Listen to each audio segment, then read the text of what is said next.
इसको हटाओ। अब मुझे एक बात बताओ, मैंने क्या किया है, मैंने 5 में से 2 हिस्सों को लॉस पर बेचा है और मैं सभी के सभी 5 हिस्सों पर 5% का मतलब सभी के सभी 5 हिस्सों पर 42% का बेनिफिट कमाना चाहता हूं, ठीक है।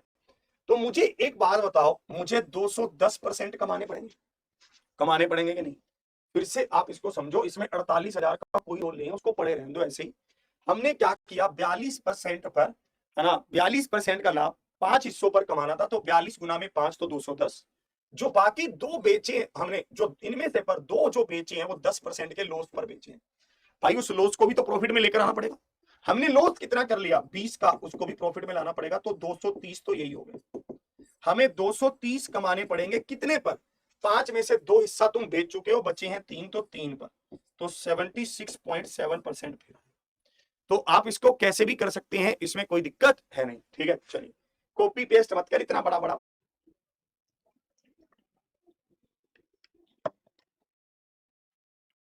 इसको देखेंगे, देखिए जो हमारे पास संख्याएं होती हैं उनके वर्गों का जोड़ क्या होता है, n into n plus one into 2n plus 1/6 होता है, ठीक है। जो हमारे पास प्राकृतिक संख्याएं होती हैं, नेचुरल नंबर्स होते हैं, उनका वर्ग क्या होता है, उनके वर्ग की संख्याओं का जोड़ क्या होता है, मतलब n into n plus one into 2n plus में 1/6। तो आप इसको n से भाग करते हैं तो n से n कट जाता है, तो n plus one 2n plus में 1/6 आपके पास बचता है। अब यहाँ पर 5 संख्याएं कही हैं, तो 5 और 1 6, 5 दूनी 10 और 1 11, और भाग करेंगे 6 से, तो 6 से 6 कट गया तो 11। 11 मतलब ऑप्शन बी। ऑप्शन बी क्या है, बिल्कुल सही उत्तर है ऑप्शन बी। क्या है, परम सत्य आंसर है ऑप्शन बी। चलिए इसको, एक आदमी ने जमीन का एक टुकड़ा 48,000 रुपए में खरीदा। उसने उस जमीन को 2/5वां हिस्सा, उसने उस जमीन का 2/5वां हिस्सा, यहां पर देखिए कैसे लिखा, 2/5वें का मतलब क्या है, ऐसे है ये 2/5वां हिस्सा 10% नुकसान पर बेचा, 10% हानि पर बेचा, ऐसे कह रहा है। अब आगे इसने लिखा 42% का समग्र लाभ अर्जित करने के लिए, हाँ, उसे जमीन किस मूल्य के हिस्से को, बचे हुए हिस्से को कितने लाभ प्रतिशत पर बेचना चाहिए, हमसे ये पूछा। इस प्रश्न को कैसे करेंगे, ध्यान से समझना। देखिए आपको पूरी जमीन पर कितना प्रॉफिट चाहिए, 42%।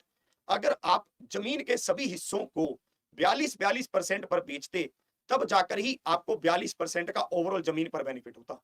ये हमेशा ध्यान रखना। आपको क्या ध्यान रखना है, ध्यान से सुनिए। जैसे मान लीजिए आपके पास पूरी जमीन है, आपके पास 500 रुपए हैं, आपने उसके 5 हिस्से कर दिए, 100 रुपए बना दिए। अब आपने 100 रुपए से सामान ले लिया, किसी से कुछ लिया, किसी से कुछ लिया। अगर आप सभी सामान पर 20% का लाभ कमाना चाहते हैं, तो आपको टोटल सामान ही, मतलब अलग अलग से 20% के लाभ पर बेचना पड़ेगा, तब जाकर आपको 500 रुपए पर क्या होगा, 20% का लाभ होगा। करके भी देख सकते हैं हम इसको। मान लेते हैं हमारे पास 500 रुपए थे, हमने उसके 5 हिस्से बनाए। हम क्या चाहते हैं कि मुझे ओवरऑल टोटल क्या हो, 20% का लाभ हो।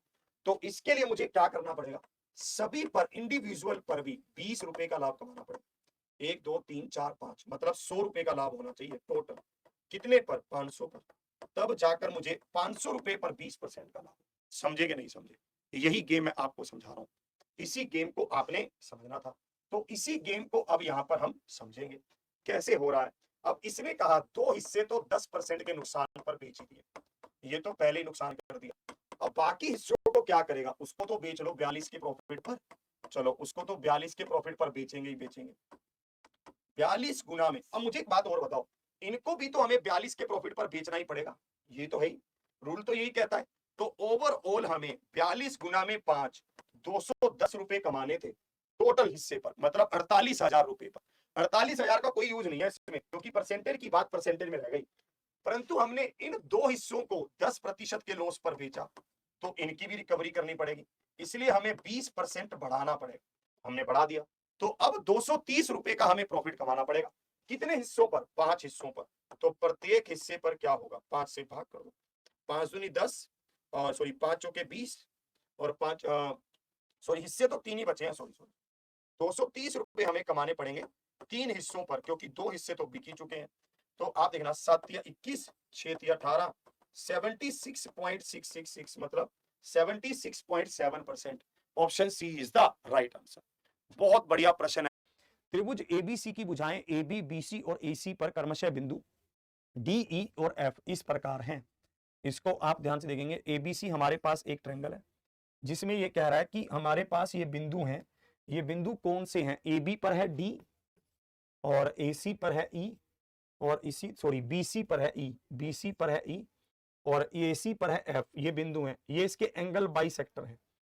ये इस प्रकार हैं कि AE है ना, AE ये वाला और BF है ना, और इसी तरह से इस कारण से CD है ना, ये इसके क्या है, एंगल बाइसेक्टर है, ये एक बिंदु पर मिल रहे हैं। यहां पर ये भी कह रहा है कि AB का मान 6 है और AC का मान क्या है, 8 है और BC का मान 7 है। तो हमसे BE का मान पूछ रहा है कि BE का मान क्या है। आपको हमेशा ध्यान रखना है कि जो भी ये एंगल बाइसेक्टर होते हैं इसमें, ठीक है, आपको ये हमेशा ध्यान रखना है कि जो भी ये एंगल बाइसेक्टर होते हैं ये सामने वाली भुजा को, है ना, ये जो जिस भुजा पर जाकर मिलते हैं उसको उसी अनुपात में बांटते हैं जो बाकी दो भुजाओं का अनुपात होता है। फिर से आप इस प्रॉपर्टी को नोट भी कर लीजिए, एंगल बाइसेक्टर जो होता है वो सामने वाली भुजा को बाकी दो भुजाओं के अनुपात में ही बांटता है।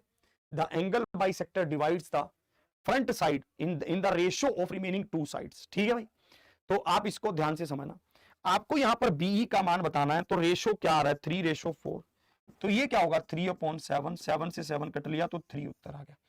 3 मतलब ऑप्शन ए। ऑप्शन ए क्या है, बिल्कुल सही उत्तर है, option A is the right answer. Option A क्या है, बिल्कुल सही उत्तर है, option A is the right answer. इसको देखते हैं। अमित ने 8000 अंकित मूल्य, हाँ गेम में, चलिए, कह रहा है किसी गांव की वर्तमान जनसंख्या 7640 है। किसी गांव की वर्तमान जनसंख्या 7640 है। यदि पुरुषों की संख्या में 25% की वृद्धि होती है और महिलाओं की संख्या में 15% की वृद्धि होती है, ठीक है, तो जनसंख्या 9214 हो जाएगी। गांव में पुरुषों और महिलाओं की वर्तमान जनसंख्या के बीच अंतर ज्ञात करें कि अंतर क्या है। बहुत आसान प्रश्न, आप कर सकते हैं, इसको ध्यान से देखना। देखिए, सबसे पहले आपको यह समझना है कि शुरू में जनसंख्या 7640 थी, जिसमें से पुरुषों की संख्या को 25% बढ़ाया गया और महिलाओं की संख्या को 15% बढ़ाया गया। हम क्या करते हैं, हम ओवरऑल जनसंख्या को 25% बढ़ा देते हैं। हम ये मानते हैं कि ओवरऑल जनसंख्या अगर 25% बढ़ी होती तो कितनी बढ़ती, 4 एकम 4, 9 चौके 36, 1910 बढ़ती। वैसे रियल में कितनी बढ़ी, अगर हम देखें कि रियल में जनसंख्या कितनी बढ़ी, हम ये देखते हैं, तो आपको यहां पर यह पता चलेगा कि रियल में जनसंख्या कितनी बढ़ी। आप यहां पर देखेंगे रियल में जो जनसंख्या थी वो यहां पर बढ़ी थी 1574। ये अंतर क्यों आ रहा है, वैसे तो 1910 बढ़ गई है ना, वैसे रियल में बढ़ी 1574। क्यों, क्योंकि जो महिलाओं की जनसंख्या थी वो 15% ही बढ़ी, महिलाओं की जनसंख्या 15% बढ़ी है। ठीक है, तो आप इसको ध्यान से समझना। अब मुझे यहां पर समझ आ गया कि ये क्या हुआ, 6 के बराबर हुआ। यहां पर ये क्या होगा, 10 में से ये 3 के बराबर होगा और ये भी 3 के बराबर होगा। एक्चुअली ये क्या है, ये जो जनसंख्या है ये हमने जो महिलाओं की 10% अपने आप से बढ़ा दी है उसके बराबर है। फिर से ध्यान से समझो, फिर से आपको ध्यान से समझा रहा हूं। पुरुषों की जनसंख्या 25% बढ़ी, महिलाओं की जनसंख्या 15% बढ़ी। हमने क्या किया, हमने ओवरऑल जनसंख्या को 25% बढ़ा दिया, मतलब 1910 बढ़ गई, परंतु रियल में जनसंख्या 1574 ही बढ़ी थी। कितने का फर्क आ गया, 336 का। क्यों आया, क्योंकि हमने महिलाओं की जनसंख्या को 10% एक्स्ट्रा बढ़ा दिया। ये जो 10% है ये 336 के बराबर है, तो महिलाएं किसके बराबर हुई, 3360 के बराबर हुई। तो पुरुष कितने के बराबर होंगे ये तो हम बता ही देंगे। शुरू में जनसंख्या 7640 थी, जिसमें से महिलाएं 3360 हैं, तो पुरुष किसके बराबर होंगे, ये हम बहुत आसानी से बता सकते हैं कि पुरुष इतने के बराबर होंगे, 4280 के बराबर होंगे। पुरुष 4280 के बराबर हुए, महिलाएं 3360 के बराबर हुई। तो अंतर हम यहां पर देखेंगे क्या है, 920 है। 920 मतलब ऑप्शन सी है। ऑप्शन सी क्या है, परम सत्य है। Option C is the right answer. फिर से आप इसको ध्यान से समझ लेंगे, फिर से आप मैं इसको ध्यान